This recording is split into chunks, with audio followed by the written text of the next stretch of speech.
강남에 용하다고 소문난 한 박수무당.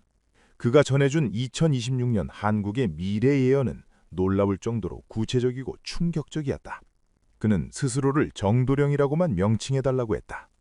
2024년 음력 3월 3일 삼진날, 강원도 깊은 산중에서 정좌 수행 중이던 그에게 갑자기 9개의 빛나는 문이 나타났고, 그 안에서 펼쳐진 장면들은 지금껏 본 어떤 계시보다 선명했다고 한다. 그는 금강산 자락에서 태어나 평생을 신령의 세계와 인간 세상 사이를 오가며 살아온 박수무당이다. 정도령은 1955년생으로 올해 70을 맞았다. 어린 시절부터 남들과는 다른 감각을 지녔던 그는 15살 되던 해 갑자기 원인모를 고열에 시달렸다. 한 달 넘게 알아누워 생사를 오가던 중 꿈에서 흰 수염의 노인을 만나는데, 그 노인이 건넨 붉은 구슬을 삼키는 순간 몸이 가벼워지며 눈앞에 새로운 세계가 펼쳐졌다고 한다. 마을 어른들은 이를 신병이라 불렀고, 정도령은 그때부터 보통 사람들이 보지 못하는 것들을 보기 시작했다. 20살이 되던 해 그는 지리산 칠성각으로 들어가 백일기도에 들어갔다. 매일 새벽 4시에 일어나 찬물로 목욕제개를 하고 천부경 81자를 10,000번씩 암송했다.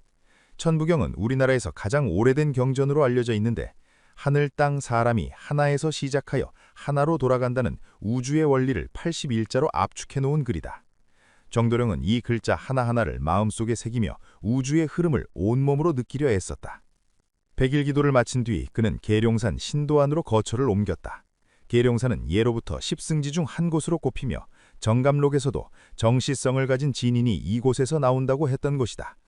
1980년대 초 어느 겨울, 정도령은 7일 동안 물 한 모금 마시지 않고 동굴 속에서 좌선에 들어갔다. 그가 수행한 방법은 정역 8궤도 관상법이라 불리는 것으로 조선 말기 실학자 김일부가 창안한 정역 사상을 바탕으로 한 명상법이다. 정역은 기존 주역의 선천 8궤를 뒤집어 후천 8궤로 재배치한 것으로, 지금까지의 세상이 선천시대였다면 앞으로 올 세상은 후천시대라는 철학을 담고 있다. 정도령은 이 8궤의 기운을 몸 안으로 끌어들이는 수련을 반복했고, 7일째 되던 날 새벽 마침내 천지개벽의 서광을 보았다고 전한다. 그의 표현을 빌리자면 온 우주가 한순간 멈추었다가 다시 움직이기 시작하는 그 찰나의 고요함 속에서 과거와 현재와 앞으로 올 시간들이 동시에 펼쳐졌다는 것이다. 그 이후로 정도령은 사람들의 운명을 보고 기룡을 점치는 일을 시작했지만, 정작 자신에게 보인 큰 그림에 대해서는 오랫동안 입을 다물고 있었다. 때가 되지 않았다고 판단했기 때문이다. 그러다 2024년 갑진년, 60년 만에 다시 돌아오는 청룡의 해 삼진날 밤, 그는 다시 한번 깊은 명상에 들어갔다. 이번에는 아무것도 구하지 않았고 아무것도 기대하지 않았다. 그저 호흡을 단전에 모으고 천부경 81자를 마음속으로 그려나갔다. 일시무시 일, 석삼 극무진본, 천일일 지이 인일삼. 글자 하나하나가 빛이 배어 몸속을 순환하기 시작했고, 어느 순간 의식이 몸 밖으로 빠져나가는 느낌이 들었다. 바로 그때였다. 눈앞에 9개의 문이 동시에 열렸고, 각각의 문 너머로 서로 다른 시간의 장면들이 펼쳐졌다. 첫 번째 문에서는 낙엽지는 가을 어느 광장에서 수만 명의 사람들이 모여 한 사람을 바라보고 있었고, 두 번째 문에서는 하늘이 갈라지며 형언할 수 없는 존재들이 내려오고 있었다. 세 번째 문에서는 온 세상이 불타오르는 듯한 혼란 속에서 사람들이 울부짖고 있었고, 네 번째 문에서는 그 혼란이 가라앉은 뒤 황금빛으로 빛나는 새로운 땅이 펼쳐져 있었다. 정도령은 이 환영을 본 뒤 사흘 밤낮을 꼬박 깨어 있으며 본 것들을 하나하나 기록했다. 그리고 마침내 입을 열기로 결심했다. 지금이 바로 사람들이 알아야 할 때라고 느꼈기 때문이다. 그가 본 것들은 단순히 그 혼자만의 환상이 아니었다. 수백 년 전부터 전해 내려온 여러 문헌들과 놀라울 만큼 일치하는 부분이 많았다. 조선시대 남사고가 쓴 격암유록에는 진사당乱무해전국이라는 구절이 있다. 진사년과 사년에 혼란이 있고 무년과 해년에 나라가 바로잡힌다는 뜻인데, 2024년이 바로 갑진년이고 2025년이 을사년이다. 그리고 2028년이 무신년이 된다. 정감록에서도 십승지에 들어가 화를 피하라고 했던 시기가 바로 지금과 맞아떨어진다. 더 놀라운 것은 1970년대 타너 스님이 남긴 말씀이다. 타너 스님은 주역과 정역에 통달한 분으로 21세기 초반 정역시대가 열리면서 후천개벽이 시작된다고 예언했다. 후천개벽이란 낡은 세상이 끝나고 새로운 세상이 열린다는 뜻이다. 후천개벽의 시작점이 언제인지는 여러 해석이 있지만 정도령은 2024년 갑진년부터 그 변화가 본격적으로 시작되었다고 본다. 주역 64궤를 보면 마지막 궤가 미제궤인데 이는 아직 이루어지지 않았다는 뜻이다. 하지만 미제 다음에는 다시 첫 번째 궤인 건궤로 돌아가는 것이 아니라 완전히 새로운 순환이 시작된다는 것이 정역 사상의 핵심이다. 그 새로운 순환의 첫 신호가 바로 2026년에 나타난다고 정도령은 말한다. 병오년 가을, 단풍이 온 산을 붉게 물들일 때 한 사람이 모습을 드러낸다. 그는 권력의 자리에 있지 않다. 이름도 널리 알려지지 않았다. 하지만 그가 입을 열면 사람들의 가슴 속에 잠들어 있던 무언가가 깨어난다. 그는 40대 후반에서 50대 초반, 세상의 아픔을 온몸으로 겪어본 사람이다. 젊은 시절 배움의 길을 걸었고 사람들을 가르치거나 돕는 일을 해왔다. 정치와는 거리가 멀었지만 세상이 어떻게 돌아가는지 너무나 잘 안다. 2026년 그 해 가을, 큰 경제적 어려움이 닥쳐온다. 사람들이 일자리를 잃고 삶의 터전이 흔들린다. 바로 그때 이 사람이 나선다. 처음에는 작은 모임에서 시작한다. 수십 명이 모여 서로의 이야기를 나누고 위로하는 자리였다. 하지만 그의 말에는 힘이 있었다. 단순히 위로만 하는 것이 아니라 구체적인 방법을 제시했다. 어떻게 서로 돕고 살아갈 것인가? 어떻게 새로운 공동체를 만들 것인가? 그 모임은 순식간에 수십만 명, 수천 명으로 불어났다. 2027년 정민년 봄이 되면 그는 이미 수십만 명의 마음을 움직이는 사람이 되어 있다. 정도령의 이 예언은 격암유록에 나오는 정도령 출현 예언과 묘하게 겹친다. 격암유록에는 진인이 나타나 새로운 세상을 연다는 내용이 반복해서 등장하는데 그 진인은 기존의 권력구조 밖에서 나타나며 백성들의 자발적인 추대를 받는다고 되어 있다. 정감록에서도 계룡산에서 정시가 일어난다 또는 십승지에 모인 사람들이 새 나라의 씨앗이 된다는 구절들이 있다. 이 예언서들이 쓰인 시기는 조선시대이지만 그 내용은 시대를 초월한 원형적 패턴을 담고 있다. 혼란의 시기에 민중을 이끌 지도자가 나타난다는 것, 그가 기존 질서의 파괴자가 아니라 새로운 질서의 창조자라는 것, 이런 이야기는 동서고금을 막론하고 반복된다. 그렇다면 2026년 이후 우리나라에는 구체적으로 어떤 변화가 일어날까? 정도령은 2027년을 정화의 해라고 표현한다. 정민년, 묵은 뿌리가 뽑힌다. 오랫동안 어둠 속에 숨어있던 것들이 햇빛 아래 드러난다. 백성들의 분노가 정의로운 힘이 된다. 하지만 이것은 파괴가 아니라 정화다. 썩은 것을 도려내고 새살이 돋아나게 하는 과정이다. 2027년 3년 여름부터 가을까지 큰 소용돌이가 인다. 진실이 밝혀지고 숨겨졌던 일들이 세상에 알려진다. 사람들은 분노하지만 동시에 희망을 본다. 왜냐하면 이제 무엇이 잘못되었는지 명확히 알게 되었기 때문이다. 2027년 겨울이 되면 새로운 틀이 잡히기 시작한다. 그 틀은 위에서 아래로 내려오는 것이 아니라 아래에서 위로 올라간다. 사람들이 스스로 만든 규칙, 스스로 세운 원칙들이 새로운 사회의 기초가 된다. 이런 변화는 하루아침에 이루어지지 않는다. 천부경의 첫 구절인 일시무시일이라는 말이 있다. 하나에서 시작하되 그 시작에는 시작이 없다는 뜻이다. 모든 변화는 이미 오래전부터 준비되어 왔고 다만 그것이 드러나는 시점이 있을 뿐이다. 2026년에 갑자기 한 사람이 혜성처럼 나타나는 것이 아니라 그 사람은 이미 오랫동안 자신의 자리에서 묵묵히 준비해왔고 시대가 그를 부르는 순간 응답하는 것이다. 정도령은 말한다. 그 사람만 특별한 것이 아니다. 그와 함께하는 수많은 사람들이 모두 준비된 영혼들이다. 어려운 시기를 겪으며 단련되고 깨어난 이들이다. 2027년의 정화 과정을 거쳐 2028년이 되면 우리나라는 비교적 안정을 되찾는다. 새로운 지도자를 중심으로 공동체가 재편되고 사람들은 이전과는 다른 방식으로 살아가기 시작한다. 경쟁보다는 협력, 소유보다는 나눔, 성장보다는 지속 가능성을 중시하는 문화가 자리 잡는다. 하지만 정도령이 본 환영은 여기서 끝나지 않았다. 오히려 진짜 시험은 2028년부터 시작된다. 우리나라가 내부적으로 안정을 찾아가는 동안 세계는 완전히 다른 차원의 문제에 직면하게 되기 때문이다. 2028년 가을, 하늘이 갈라진다는 그 예언이 바로 이 시기를 가리킨다. 2028년 무신년, 정도령이 본 두 번째 문 너머의 광경이 현실이 된다. 그해 가을, 9월 중순쯤이다. 밤하늘에 이상한 빛이 나타난다. 처음에는 사람들이 별똥별이나 인공위성이라고 생각한다. 하지만 그 빛은 점점 커지고 여러 개로 나뉜다. 전 세계 하늘에서 동시에 나타나는 이 현상을 과학자들도 설명하지 못한다. 그리고 사흘째 되는 날 밤 그것들이 내려온다. 사람도 아니고 기계도 아니다. 형태가 일정하지 않다. 때로는 빗덩어리처럼 보이고 때로는 사람의 모습과 비슷하기도 하다. 그들은 말을 하지 않는다. 하지만 그들이 나타나는 곳마다 이상한 일이 벌어진다. 전기가 끊기고 통신이 두절된다. 자동차가 멈추고 비행기가 추락한다. 사람들은 공황에 빠진다. 이 예언은 처음 들으면 허무망랑하게 들릴 수 있다. 하지만 16세기 프랑스의 예언가 노스트라다무스도 비슷한 내용을 남겼다. 그의 예언시 중에 하늘에서 위대한 왕이 내려온다는 구절이 있고 그 시기를 1999년 7월로 지목했지만 실제로는 일어나지 않았다. 많은 연구자들은 노스트라다무스가 시기를 계산하는 방식이 현대의 달력과 달라서 실제로는 21세기 초중반을 가리킨다고 해석한다. 불가리아의 맹인 예언가 바바 반가도 2028년에 인류가 새로운 에너지원을 발견하거나 외부 존재와 접촉한다고 예언한 바 있다. 우리나라의 송하비결에도 천강이인이라는 표현이 나온다. 하늘에서 이상한 사람이 내려온다는 뜻인데 이것이 비유인지 실제 현상인지는 해석이 갈린다. 정도령은 이 존재들의 정체를 이렇게 설명한다. 그들은 외계에서 온 것이 맞지만 우리가 상상하는 외계인과는 다르다. 그들은 한때 물질의 몸을 가졌던 존재들이었다.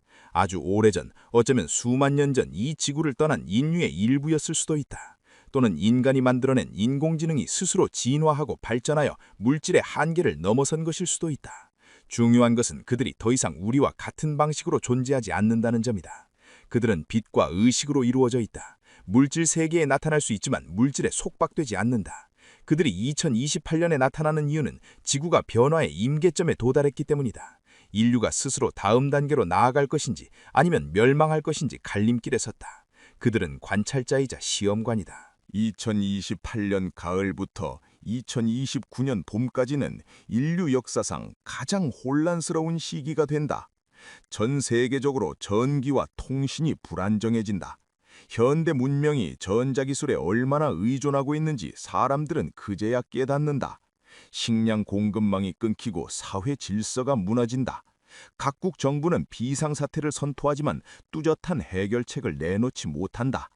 그 존재들을 상대로 군사력을 쓰려는 시도도 있지만 소용이 없다. 총알도 미사일도 그들에게는 아무 영향을 주지 못한다. 오히려 공격을 시도하는 곳에서 더 큰 혼란이 일어난다. 정도령은 말한다. 2029년 기유년 초 석 달 동안이 가장 어렵다. 사람들은 절망한다. 세상의 종말이라고 생각한다. 하지만 그때 한 가지 희망이 보인다. 그들에게 맞서 싸우는 것이 아니라 이해하려는 시도가 시작된다. 정역 사상에서 보면 2028년부터 2030년까지의 시기는 음양이 완전히 뒤바뀌는 전환기에 해당한다. 선천시대가 양이 주도하고 음이 따르는 시대였다면 후천시대는 음양이 완전히 균형을 이루는 시대다. 이 전환 과정에서 극심한 혼란이 오는 것은 피할 수 없다. 주역 64궤 중에 태궤라는 것이 있다. 하늘이 아래에 있고 땅이 위에 있는 형상인데 이것이 오히려 통한다는 뜻으로 가장 길한 궤로 여겨진다. 왜냐하면 하늘의 기운이 내려오고 땅의 기운이 올라가 서로 만나기 때문이다. 2028년의 위기도 마찬가지다. 높은 차원의 존재, 하늘과 물질 차원의 인류, 땅이 만나는 순간 처음에는 충돌하지만 결국 서로 통하게 된다.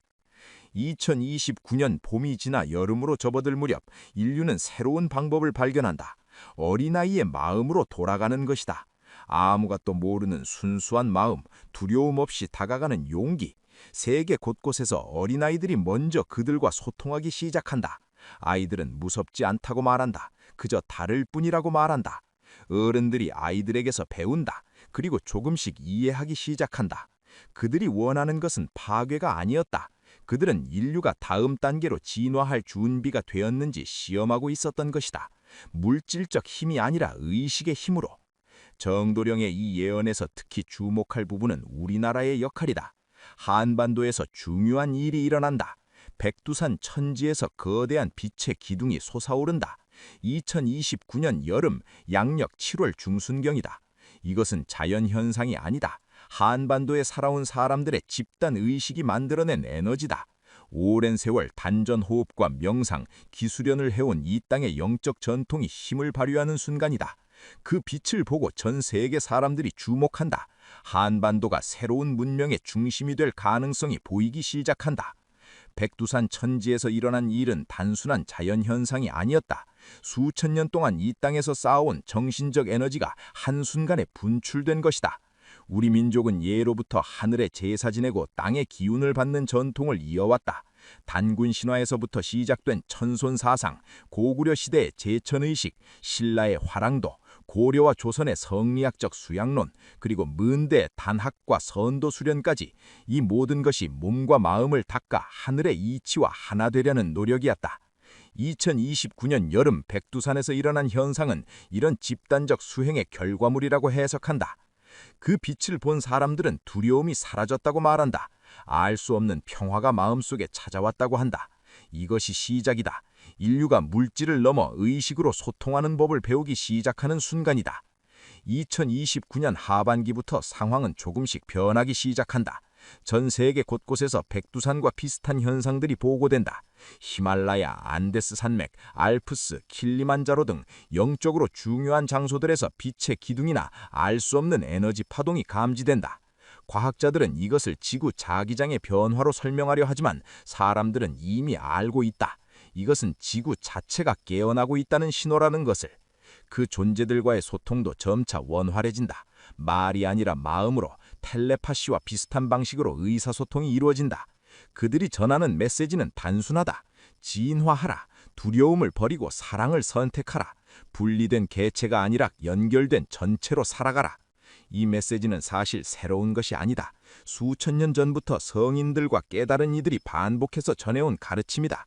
다만 이제는 그것이 선택이 아니라 생존의 조건이 되었을 뿐이다. 2030년 경술년은 인류에게 가장 중요한 해가 된다. 정도령이 본 세 번째 문 너머의 광경이 펼쳐지는 해이기 때문이다. 경술년 가을 9월 말에서 10월 초 사이 마지막 시험이 온다.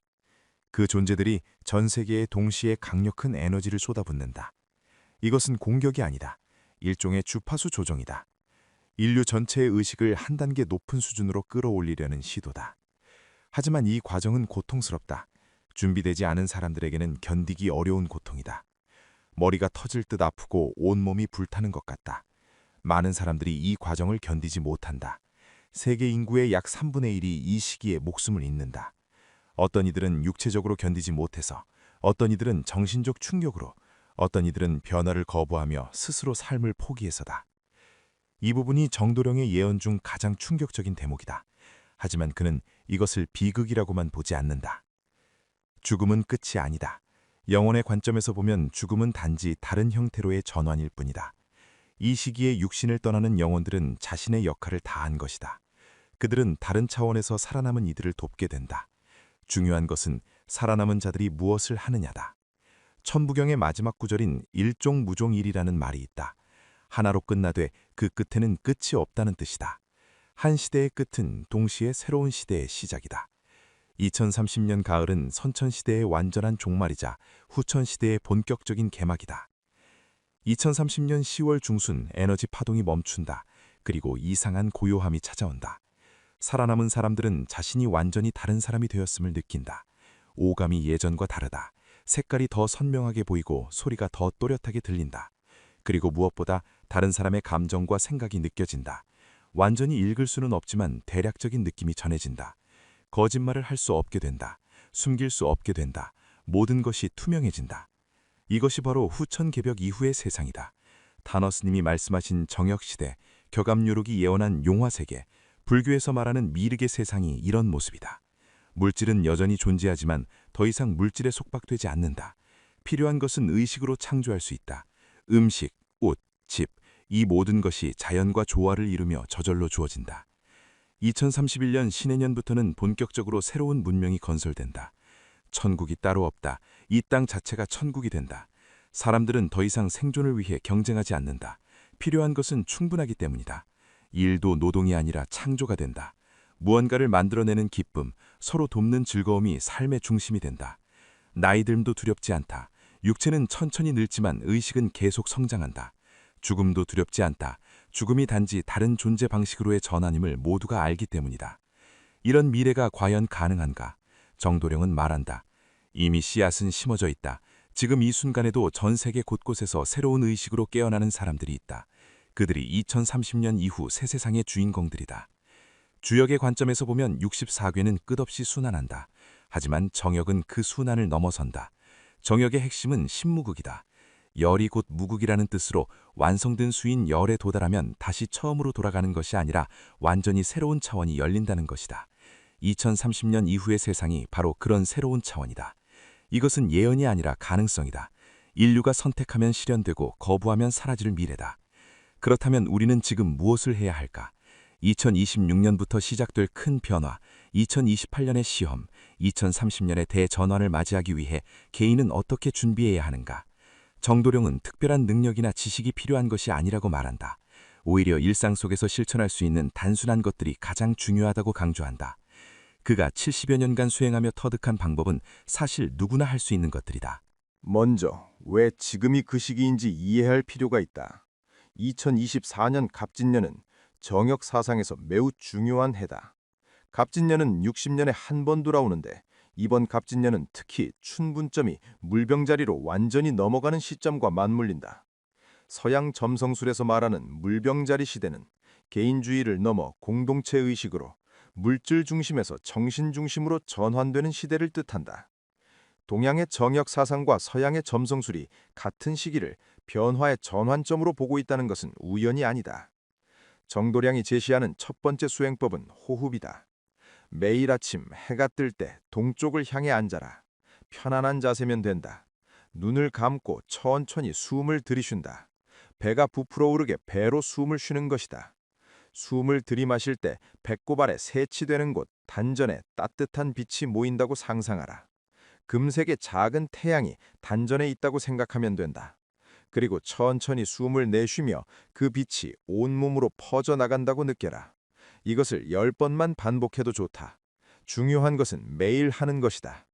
이 호흡법은 단전호흡의 기본이다. 배로 숨을 쉬면 횡격막이 움직이면서 미주신경이 활성화된다. 미주신경은 몸의 긴장을 풀고 마음을 안정시키는 역할을 한다. 규칙적인 호흡은 심장박동을 안정시키고 이것이 반복되면 불안과 두려움이 줄어든다. 두 번째는 자연과의 접촉이다. 일주일에 한 번은 반드시 산이나 강, 바다에 가라. 도시에 살면 공원이라도 좋다. 그곳에서 신발을 벗고 맨발로 땅을 밟아라. 최소한 10분은 맨발로 걸어라. 땅의 에너지를 직접 받는 것이다. 걸으면서 주변을 느껴라. 나무의 색깔, 바람의 느낌, 새소리, 물소리. 핸드폰은 꺼두어라. 맨발로 땅을 밟으면 몸속에 쌓인 정전기와 노폐물이 배출된다. 자연의 소리와 풍경은 뇌의 긴장을 풀어준다. 세 번째는 감사다. 매일 한 끼는 감사하며 먹어라. 밥을 먹기 전 잠깐 멈추어라. 그 음식이 어디서 왔는지 생각하라. 수많은 손을 거쳐 내 앞에 왔다. 고맙습니다. 라고 마음속으로 말하라. 감사는 단순한 예의가 아니다. 감사하는 마음을 가지면 뇌의 특정 영역이 활성화된다. 감사를 습관으로 만들면 세상을 보는 눈이 달라진다. 네 번째는 관계에서의 수행이다. 화가 날 때 즉시 반응하지 말고 심호흡을 3번 하라. 그리고 상대방의 눈을 보라. 상대방도 두려움을 가진 사람이라고 생각하라. 그러면 화가 조금 가라앉는다. 이것은 공감 능력을 키우는 훈련이다. 심호흡으로 잠깐 멈추면 전두엽이 작동할 시간을 번다. 이 훈련을 반복하면 자동적으로 공감하는 능력이 생긴다. 정도령은 이 4가지를 꾸준히 실천하라고 당부한다. 특별한 능력을 개발하려고 애쓸 필요 없다. 몸과 마음을 안정시키고 자연과 연결되고 감사하는 마음을 갖고 타인을 이해하려 노력하라. 이것만 해도 충분하다. 2030년 그 순간이 왔을 때 견딜 수 있는 그릇이 만들어진다. 앞으로 올 미래는 두렵기도 하지만 동시에 희망적이다. 정도령의 마지막 말은 이렇다. 두려워 말라. 여러분 한 사람 한 사람이 빛의 씨앗이다. 2026년, 2028년, 2030년 그 순간들이 왔을 때 여러분이 준비되어 있다면 새로운 세상의 일환이 될 것이다. 그것이 내가 본 미래다. 선택은 여러분의 몫이다. 이스라엘 현자의 예언, 마지막 구원의 땅 한국. 이 미래 예언의 출처는 20세기 중후반 이스라엘 북부의 고즈넉하고 신비로운 도시 해발 900m 산자락에 고립된 채 별빛과 가장 가까이 맞닿아 있는 체파트입니다. 이곳은 16세기부터 유대 신비주의 카발라의 심장부였으며 세상의 소란을 피해 신의 비밀에 더 가까이 다가서려는 영혼들이 모여들었던 성스러운 은신처입니다. 바로 이 안개와 신비로 둘러싸인 도시에서 평생을 은둔하며 신의 언어를 해독하려 했던 한 명의 현자가 있었습니다. 그의 이름은 엘리에제르 벤 솔로몬. 그는 대중 앞에 나서기를 극도로 꺼렸습니다. 그의 이름과 그가 꿰뚫어 본 경이로운 지혜는 오직 영적 계승이 허락된 소수의 제자들에게만 마치 깨지기 쉬운 성물을 다루듯 비밀스럽게 전해졌습니다. 그는 단순한 종교 연구가가 아니었습니다. 그는 신이 이 우주를 창조할 때 사용했던 설계도, 그 거대한 청사진의 비밀이 암호처럼 숨겨져 있다는 토라의 심층을 탐구하는데 일생을 바친 신의 암호 해독가였습니다. 그가 탐구한 카발라는 신의 본질과 우주의 질서를 세피로트라 불리는 10개의 신성한 광구를 통해 설명하는 생명의 나무 사상을 근간으로 합니다. 하지만 엘리에제르 벤 솔로몬은 이 지식의 표면에 머무르지 않았습니다. 그는 더 깊은 곳, 더 위험한 영역으로 들어갔습니다. 그는 성서의 모든 단어와 문장을 숫자로 치환하여 그 안에 숨겨진 신의 의도를 해석하는 게마트리아의 대가였습니다.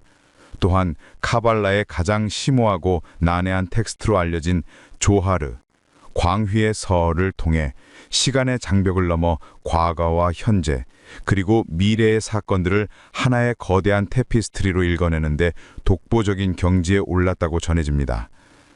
그에게 성서는 살아 숨쉬는 유기체이자 현재와 미래를 동시에 비추는 살아있는 거울이었습니다.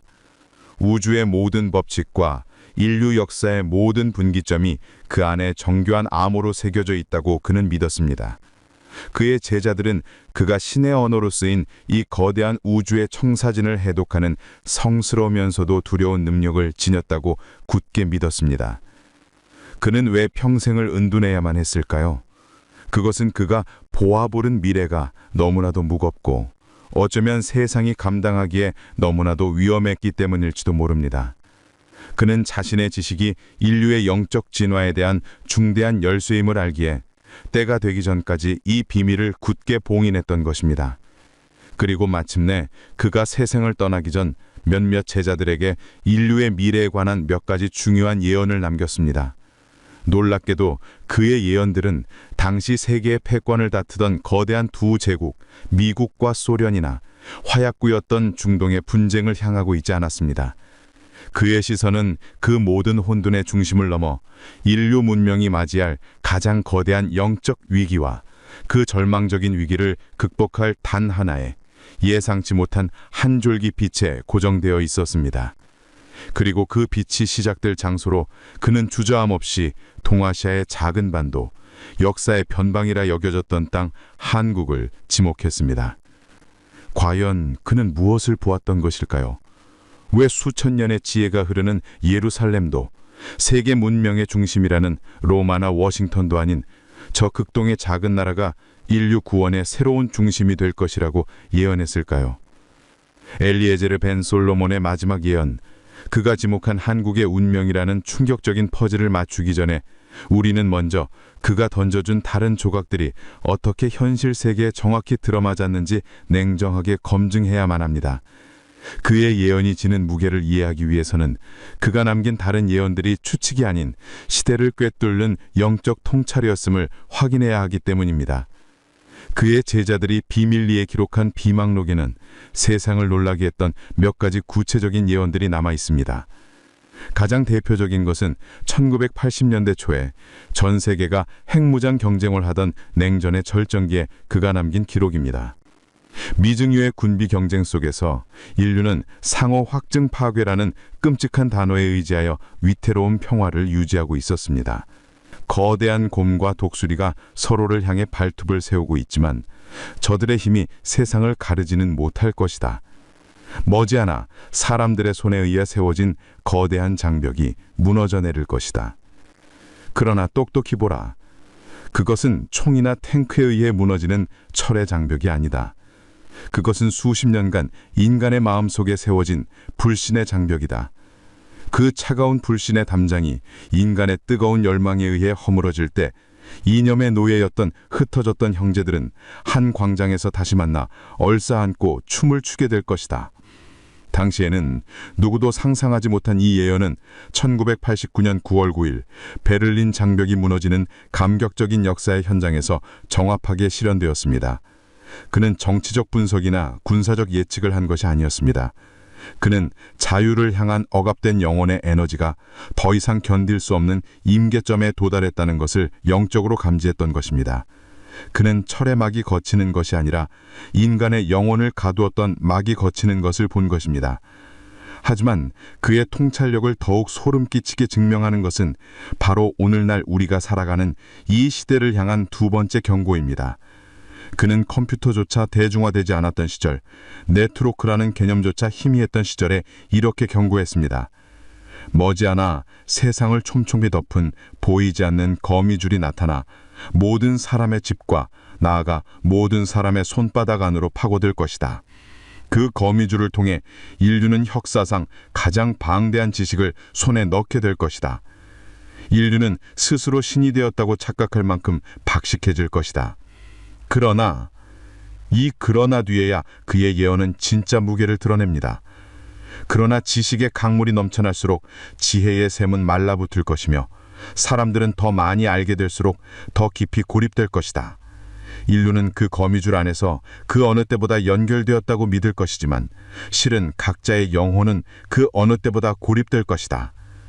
지식의 홍수 속에서 우리는 가장 목마른 존재가 될 것이며 소통의 광장 속에서 가장 외로운 존재가 될 것이다. 이것은 인터넷과 스마트폰의 등장을 놀라울 정도로 정확하게 묘사한 것입니다. 하지만 더 무서운 것은 그 뒷부분, 바로 그 역설에 대한 통찰입니다. 지식은 넘치지만 지혜는 마르고 연결될수록 고립된다. 우리는 지금 이 예언의 한복판에 살고 있습니다. 우리는 손가락 하나로 우주의 지식을 검색할 수 있지만 정작 어떻게 살아야 하는지, 나는 누구인지에 대한 근본적인 지혜를 잃어버렸습니다. 소셜미디어 속 수많은 친구와 팔로워 속에서 우리는 가장 극심한 고독감을 느낍니다. 지식의 홍수 속에서 우리는 무엇이 진실인지 판단할 능력을 잃고 알고리즘이라는 보이지 않는 거미줄에 갇혀 표류하고 있습니다. 이러한 예언들은 엘리에제르 벤 솔로몬이 단순한 몽상가가 아님을 명백히 증명합니다. 그는 카발라의 신비로운 지혜를 통해 시대의 표면 아래에서 흐르는 거대한 영적 조류를, 인간 의식의 거대한 흐름을 읽어낼 수 있었던 관찰자였습니다. 과거의 사건들을 놀랍도록 정확하게 짚어냈던 엘리에제르 벤 솔로몬의 시선은 이제 인류가 맞이할 미래의 한복판, 아니 우리가 이미 그 한복판에 들어서 있으며 애써 외면하고 있는 지금 여기의 현실을 향합니다. 그의 마지막 예언은 희망을 이야기하기에 앞서 인류 전체가 통과해야만 하는 어둡고 혹독한 터널에 대해 먼저 경고하고 있습니다. 그는 이 시기를 영적 암흑기 혹은 거대한 공허의 시대라고 불렀습니다. 이것은 먼 미래의 디스토피아가 아닙니다. 이것은 바로 21세기, 우리가 살아가는 지금 이 시대의 가장 날카로운 초상화입니다. 그의 예언에 따르면 인류는 역사상 그 어느 때보다 가장 풍요로운 물질적 번영을 이루게 됩니다. 과학기술은 신의 영역이라 불리던 생명 창조와 시공간의 한계에 도전하는 듯 눈부시게 발전합니다. 인간은 마침내 세상의 모든 것을 소유하고 통제하고 예측할 수 있다는 거대한 오만에 빠져들게 됩니다. 바로 이 정점의 순간, 인류는 역사상 가장 위험하고도 교묘한 우상 숭배에 직면하게 됩니다. 그 우상은 고대 돌이나 나무로 만들어진 형상이 아닙니다. 하늘에 있지도 않습니다. 그 우상은 바로 자기 자신과 스스로가 만들어낸 숫자와 물질적 가치들이라고 그는 지적했습니다. 엘리에제르 벤 솔로몬은 제자들에게 경전의 구절을 인용하며 이 새로운 시대의 우상 숭배를 이렇게 경고했다고 전해집니다.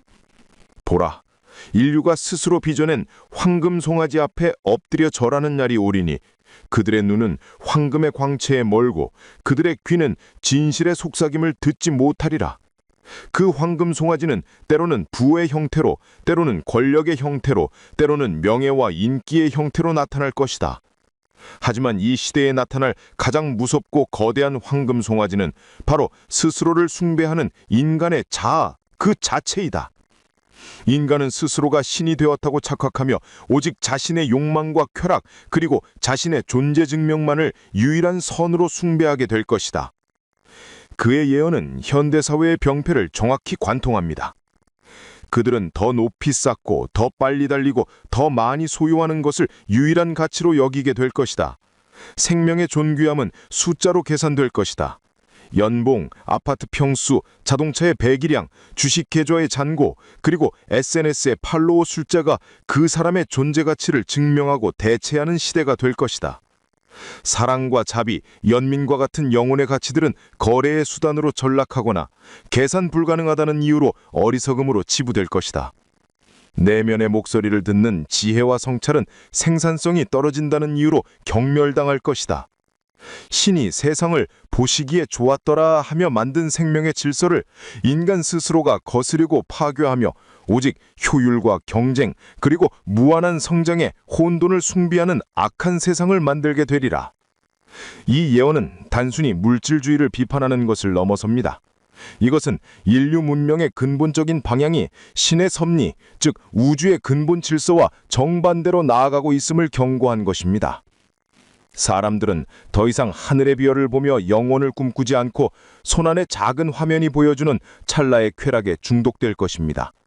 그의 두 번째 예언이었던 보이지 않는 거미줄, 즉 알고리즘이 추천하는 자극적인 영상과 편향된 정보의 감옥에 갇혀서 스스로 생각하고 판단하는 고귀한 능력을 잃어버리게 될 것입니다. 공동체의 유대감은 희미해지고 각 개인은 원자화된 섬처럼 고립되어 끊임없는 불안과 무한 경쟁 속에 살아남기 위해 발버둥치게 됩니다. 엘리에제르 벤 솔로몬이 말한 이 시대의 가장 큰 비극은 빈곤 속의 결핍이 아니라 풍요 속의 절대적인 결핍, 즉 모든 것을 가졌지만 정작 내가 왜 살아가는지, 삶의 의미가 무엇인지에 대한 근본적인 답을 잃어버리는 데 있습니다. 물질은 역사상 가장 넘친하지만 영혼은 가장 굶주리고 연결망은 촘촘하지만 인간관계는 가장 단절되며 지식은 폭발하지만 지혜는 실종된 시대. 이것이 바로 그가 본 거대한 공허의 시대의 낱날한 모습입니다. 이러한 영적 암흑기는 특정 지역이나 문화에 국한되지 않습니다. 그의 예언대로 보이지 않는 거미줄을 통해 이 공허의 바이러스는 전 세계로 순식간에 퍼져나가 모든 인류를 집어삼킬 것이라고 합니다. 그리고 이 깊은 어둠과 혼란, 이 거대한 공허 속에서 인류는 스스로를 구원할 능력을 완전히 상실하게 됩니다. 바로 이 절망의 순간, 모든 것이 끝이라고 생각되는 바로 그때, 낡은 시대가 스스로의 모순을 견디지 못하고 무너지기 시작할 때 비로소 새로운 시작을 위한 준비가 시작된다고 엘리에제르 벤 솔로몬은 예언합니다. 세상의 어둠이 가장 짙게 깔릴 때 새벽의 빛이 가장 절실해지는 것처럼 말입니다. 이 극심한 영적 공허함이야말로 새로운 구세주가 새로운 시대의 빛이 등장해야만 하는 필연적인 시대적 배경이 되는 것입니다. 그는 이것이 끝이 아니라 낡고 병든 시대가 종말을 고하고 새로운 시대의 탄생을 알리는 거대한 진통의 시작이라고 설명합니다. 그는 구세주의 등장이 임박했음을 알리는 이 낡은 시대가 스스로 붕괴하는 몇 가지 명백한 징조들이 세상에 나타날 것이라고 예언했습니다. 이 징조들은 종말의 신호가 아니라 새로운 시대를 여는 격렬한 신호입니다. 첫 번째 징조는 하늘의 물이 땅의 경계를 넘나들고 땅의 피가 강물처럼 흐르는 것입니다. 이는 국가와 민족, 이념과 종교 간의 갈등이 임계점을 넘어 폭발하는 것을 의미합니다. 과거의 방식으로는 더 이상 해결할 수 없는 증오와 대립이 세계 곳곳에서 터져나옵니다. 이것은 단순히 영토를 차지하기 위한 고전적인 전쟁만을 의미하지 않습니다.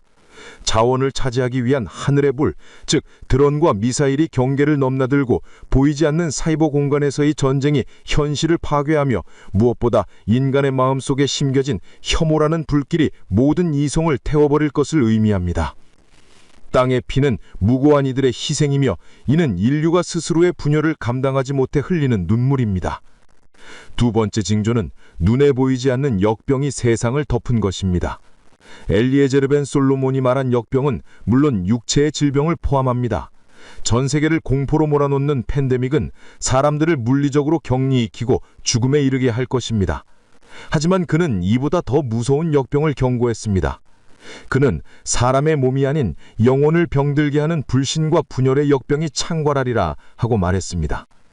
육체의 질병은 언젠가 백신으로 극복할 수 있지만 영혼의 질병은 그렇지 않습니다. 이웃이 이웃을 믿지 못하고 가족조차 서로를 의심하며 사회는 진실과 거짓의 경계가 무너진 채 극단적인 분열과 혐오로 신음하게 될 것입니다. 사람들은 서로를 잠재적인 적으로 간주하며 공동체는 면역력을 잃고 안에서부터 썩어 문드러질 것입니다. 이것은 육체의 암보다 더 근원적이고 치명적인 영혼의 암입니다. 세 번째 징조는 세대의 지혜가 단절되는 것입니다. 젊은이들은 나아갈 길을 알지 못해 공허한 눈으로 세상을 방황하고 늙은이들은 자신이 가진 지혜를 나누기보다 침묵으로 감추게 될 것이다. 이는 세대 갈등을 넘어 인류가 쌓아올린 지혜의 전수, 그 연결고리가 끊어지는 것을 의미합니다.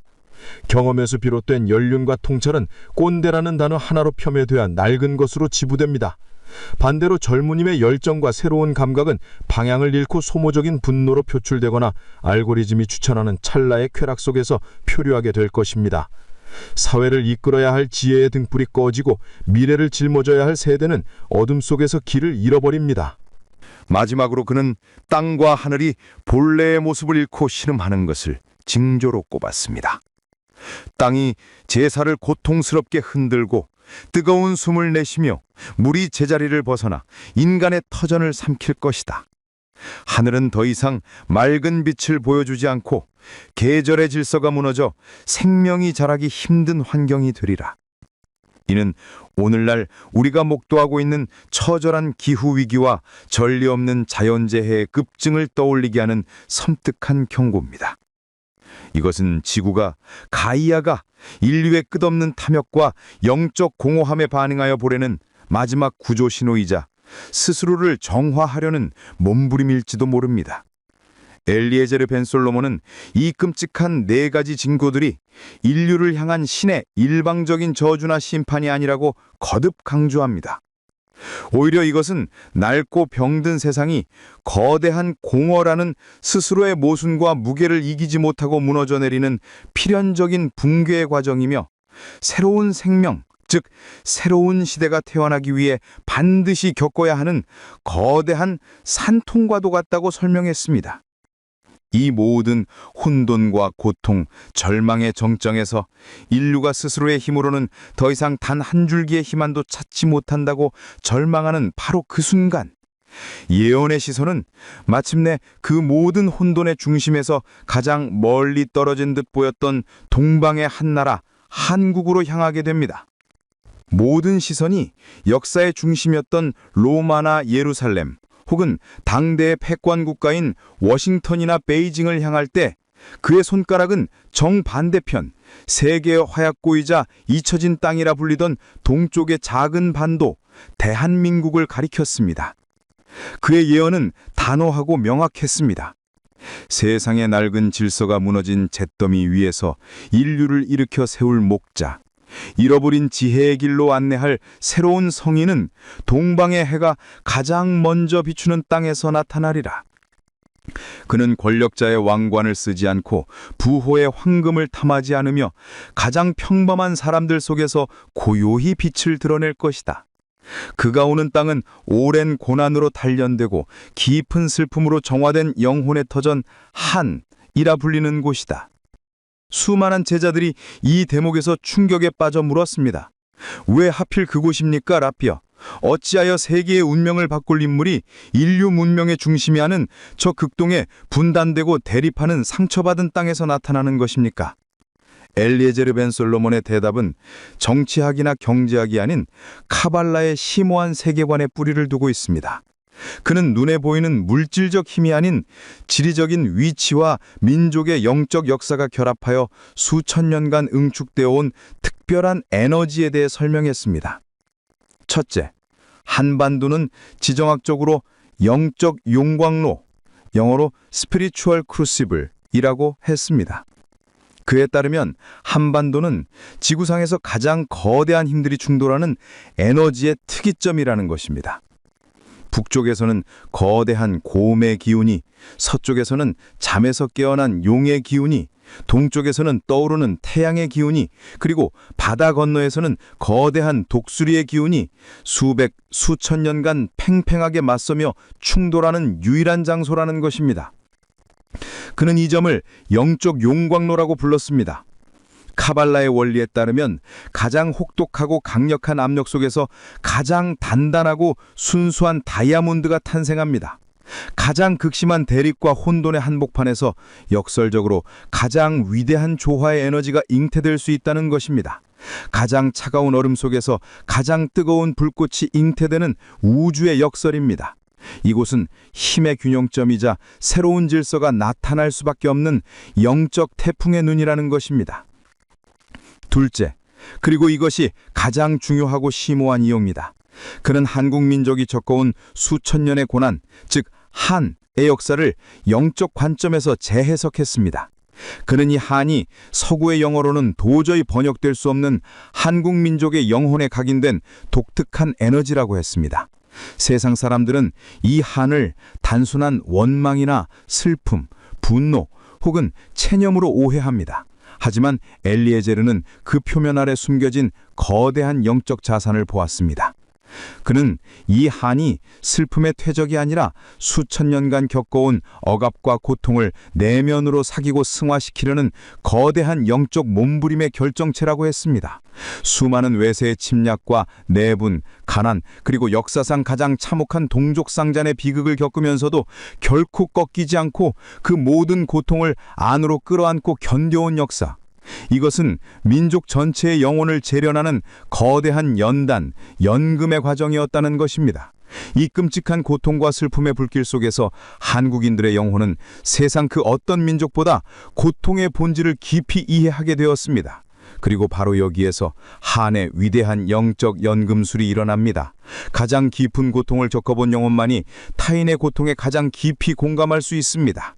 엘리에제르는 이 한이 승화될 때 이 세상 그 어떤 에너지보다 강력한 정화의 에너지이자 궁극의 연민, 컴패션으로 바뀔 수 있다고 보았습니다.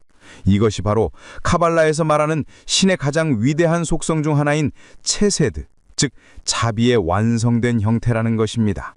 물질 문명의 정점에서 거대한 공허에 빠진 서구와 힘의 논리에 중독된 강대국들은 결코 가질 수 없는 것, 돈으로도 군사력으로도 얻을 수 없는 이 영적 자산이야말로 영적 암흑기를 끝내고 새로운 시대를 열 구세주가 필요로 하는 가장 핵심적인 자질이라고 그는 강조했습니다.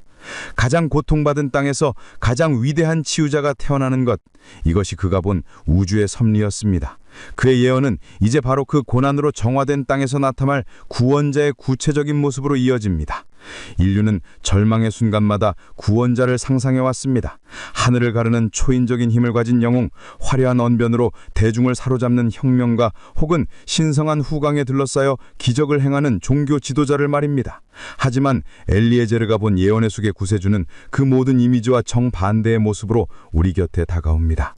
그는 가장 낮은 곳에서 피어나는 들꽃처럼 가장 평범하고 눈에 띄지 않는 모습으로 나타날 것입니다.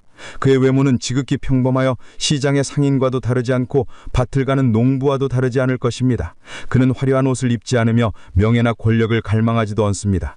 그의 이름은 세상에 널리 알려지지 않을 것이며 스스로를 드러내기 위해 목소리를 높이는 일도 없을 것입니다. 그는 부자나 권력자가 아닌 영적 암흑기에 가장 고통받는 이들, 가난하고 소외된 이들의 이웃으로 살아가며 그들의 고통을 가장 가까이에서 함께할 것입니다. 세상은 그의 위대함을 한눈에 알아보지 못할 것입니다. 심지어 그의 곁을 스쳐 지나가면서도 그와 대화를 나누면서도 그가 누구인지 깨닫지 못할 수도 있습니다. 하지만 그의 내면은 세상 누구와도 비교할 수 없는 깊이와 빛을 담고 있습니다. 영적으로 깨어있는 자, 거대한 공허 속에서도 순수한 마음을 가진 자만이 그의 진정한 모습을 감지할 수 있을 것입니다. 예언은 그의 내면적 특징, 그가 지닌 신성한 심의 본질을 카발라 생명의 나무의 핵심 개념을 통해 다음과 같이 묘사합니다. 첫째, 그의 눈은 세상의 모든 슬픔을 담고 있는 바다와 같을 것입니다. 이것은 자비, 체세드입니다. 그의 시선은 한 인간의 삶을 넘어 인류가 겪어온 모든 고통의 역사를 꿰뚫어보는 듯한 깊이를 지니고 있습니다. 그러나 그 깊은 슬픔의 바닥에는 마르지 않는 연민과 자비의 샘이 있습니다. 그를 마주하는 것만으로도 사람들은 자신의 가장 깊은 상처와 어두운 비밀까지도 판단받는 것이 아니라 이해받고 수용받는 듯한 절대적인 위로를 얻게 될 것입니다. 둘째, 그의 목소리는 침묵의 무게를 싣고 있습니다. 이것은 진실의 힘, 게브라입니다.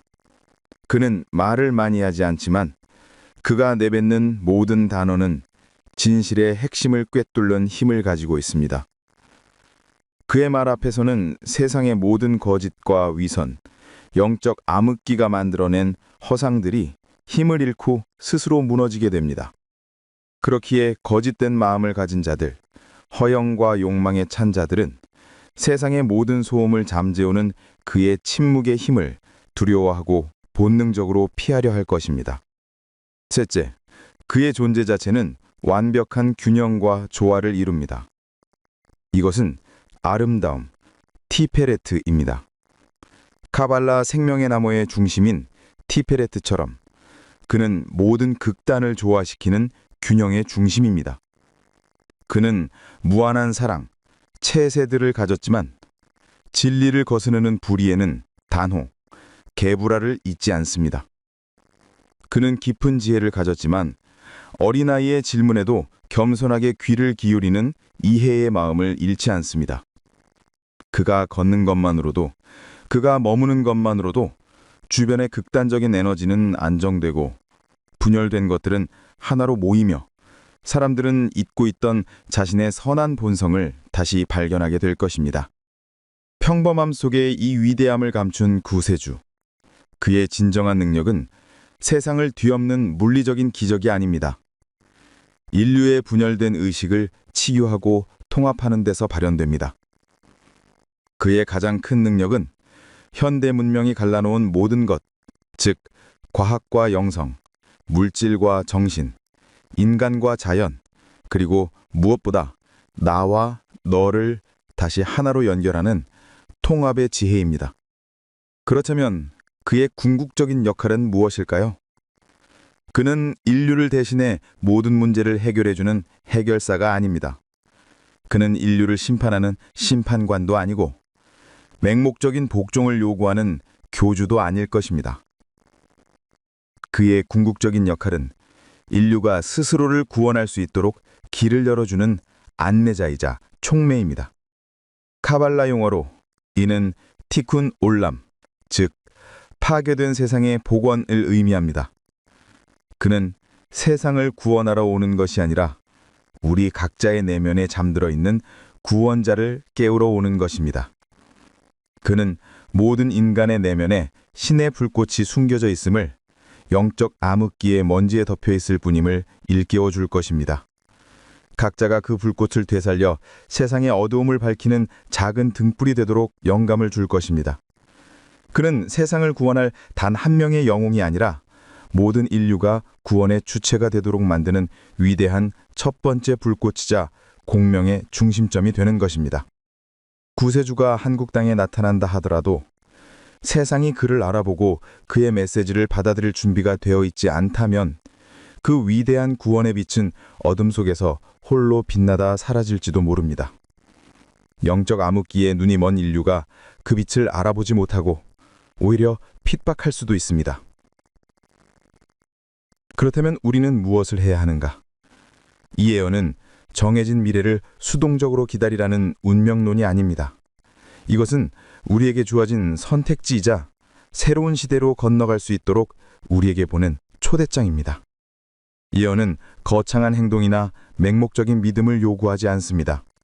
대신 각자의 삶에서 실천해야 할 내면의 준비, 즉 새로운 시대를 여는 세계의 황금 열쇠에 대해 강조합니다. 엘리에제르는 이를 자신의 그릇을 준비하는 일에 비유했습니다. 새로운 시대의 맑은 물을 담기 위해서는 먼저 낡고 더러운 것들로 가득 찬 자신의 그릇을 비우고 깨끗이 닦아야 한다는 것입니다. 첫 번째 열쇠는 채우기보다 비우기를 연습하라입니다. 이는 거대한 공여 시대가 강요하는 끊는 물질적 욕망과 소유욕에서 벗어나는 것을 의미합니다. 더 많은 것을 가지려는 욕심, 더 높은 곳에 오르려는 명예욕, 타인에게 인정받고 싶어하는 과시욕을 의식적으로 내려놓는 훈련이 필요합니다. 마음의 공간이 이러한 헛된 것들로 가득 차 있는 한 진리의 지혜가 들어설 자리는 없기 때문입니다. 두 번째 열쇠는 자신의 삶을 진실 위에 세우라입니다. 이는 작게는 일상에서 스스로에게 거짓말을 하지 않는 것부터 크게는 사회의 불의를 보고 침묵하지 않는 용기까지 포함합니다. 스스로에게 정직하고 타인에게 진실하며 공동체 안에서 정의를 추구하는 삶의 태도가 곧 깨끗한 그릇의 바탕이 됩니다. 진실되지 못한 삶을 사는 사람은 구세주가 가져올 진리의 빛, 즉 게부라의 힘을 감당하지 못하고 스스로 어둠 속으로 숨어 들어갈 것입니다. 세 번째 열쇠는 니웃의 아픔을 돌아보라입니다. 구세주의 가장 핵심적인 성품이 세상의 고통을 끌어안는 깊은 자비, 체세드에 있는 것 듯이 그를 맞이하게 준비가 된 사람도 타인의 고통에 공감하는 마음을 가져야 합니다. 나의 성공과 안위만을 추구하는 이기적인 삶에서 벗어나 주변에 약하고 소외된 이들에게 대가 없는 친절과 도움을 베푸는 삶을 살아야 합니다. 이 연민의 마음이야말로 영혼의 연호를 이해할 수 있는 유일한 귀가 될 것입니다. 결론적으로 엘리에제르 벤 솔로몬의 예언은 우리에게 두려움이나 공포를 주기 위함이 아닙니다. 세상에 나타날 징조들은 끝을 알리는 신호가 아니라 새로운 시작을 위한 진통의 소리입니다. 그의 예언은 우리에게 수동적으로 구세주를 기다리라고 말하지 않습니다. 오히려 우리 각자가 자신의 삶에서 작은 구원을 실천함으로써 위대한 구원의 시대를 맞이할 준비를 하라고 촉구하는 가장 강력한 희망의 메시지입니다. 구세주를 기다리는 가장 좋은 방법은 우리 스스로가 작은 구원이 되는 것입니다. 구세주는 홀로 세상을 바꾸는 영혼이 아니라 이 세계의 열쇠로 준비된 수많은 사람들의 마음을 하나로 연결하여 새로운 세상을 함께 열어갈 첫 번째 불꽃이 될 것입니다. 그의 예언이 실현될지 언제 어떻게 이루어질지는 아무도 알 수 없습니다. 하지만 한 가지는 분명합니다. 그의 메시지는 먼 미래의 신비로운 이야기가 아니라 바로 오늘을 살아가는 우리의 삶의 기로에서 바로 지금 이 순간에 우리의 선택에서 시작되고 있다는 것입니다. 어떤 세상을 맞이할 것인지는 결국 우리 각자의 선택과 실천에 달려 있을지 모릅니다. 여러분이 생각하시는 분이 있다면 댓글로 남겨 공유해 주세요. 시청해 주셔서 감사합니다.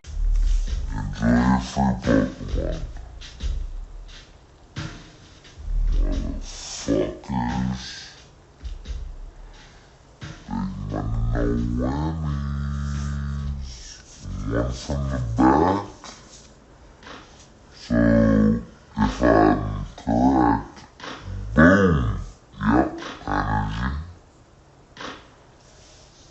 So we got a shiny, dark energy.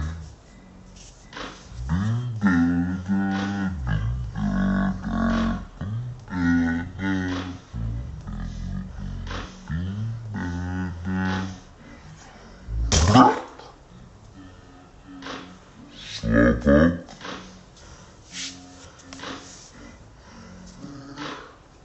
Disco. Cottony. Lilio. Professor Sada's vitality.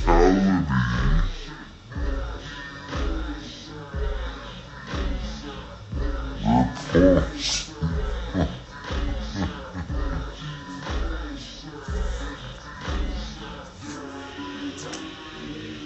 Should we soon Crispin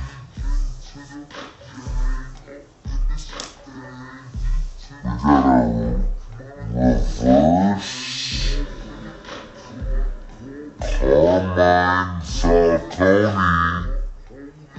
with the Pokemon ball.